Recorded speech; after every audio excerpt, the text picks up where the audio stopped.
beekumsi wal ga'ee kan fiduu hin dandeenye dandeettiif beekumsi nagaa bakka hin bu'u Kiristoos nagaadha nagaan isiniif haa ta'u. Ameen.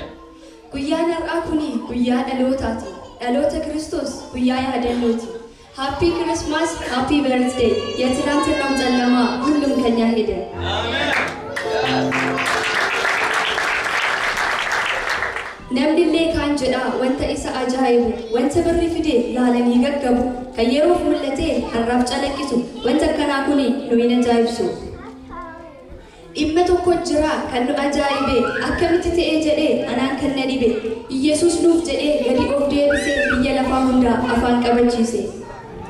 Egaa ilaalaa kaa wanta ajaa'ibaa ana qofaa miti saayinsistoota dhiba. Maariyaam durbarraa akkamiin dhalate saayinsiif baayoloojii afaan isaa qabate. Gaafa eenyu dhalatu daa'imman fixani Yesuus barbaacha lubbuu galaafatani. Innillee maal du'aa nuyyuu du'a oolchee wanjoo diina keenya nurraa galagalche.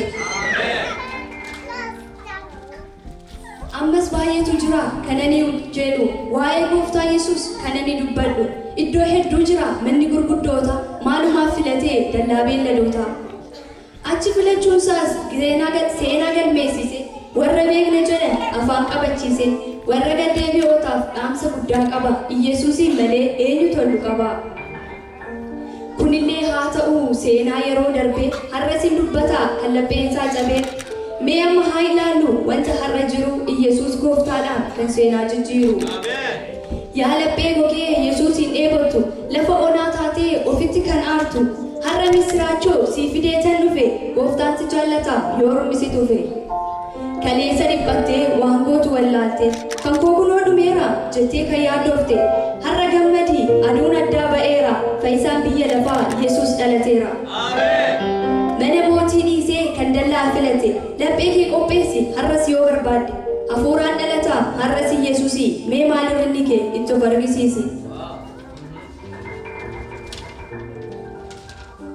Jiruu kee keessatti Yesuus yoo dhalate kaayyoof karoora kee inni yoo qabate diina kee qaana'a isa si adamsu Yesuus itti beekamu ontuu lalisiisu barsiisaa dhugaa karaa qajeelummaa daandii milkaa'inaa humna ganamaa jaalallee dhugaa fayyisaa ilmaan namaa Yesuus dhalateera gammadaa yaa saba.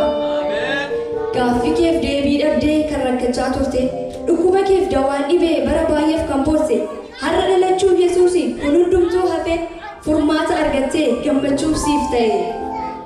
Maal jedhee maal dhiisaa waa'ee Yesuus kana silaa dubbatamee hin dhumu raajiidhuma kansaa osoo haasa'amee guyyaa guutuu nu dhanga'u ergaa koo har'aa asuma irratti naa ga'u